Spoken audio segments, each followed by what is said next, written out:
Dito ako sa Ibas. Ganyan siya, ganyan ang itsura niya. Tapos merong bathroom doon. Yan yung bathroom. Hindi ko alam yung Riders Express kasi doon talaga dapat ako. Nga lang naiwan.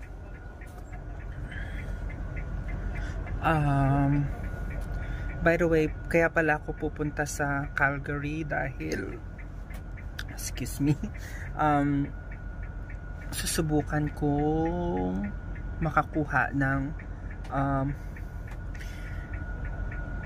multiple USA tourist visa na dapat nagawa ko na to nung nasa Iraq ako, pero dahil nga may mga bomb attacks, so nag-close yung consulate.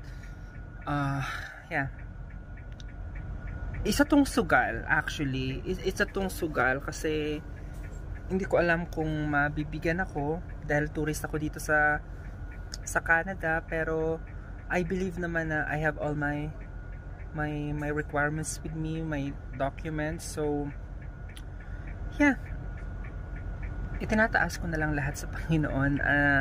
I-update ko kayo kung anong magiging balita.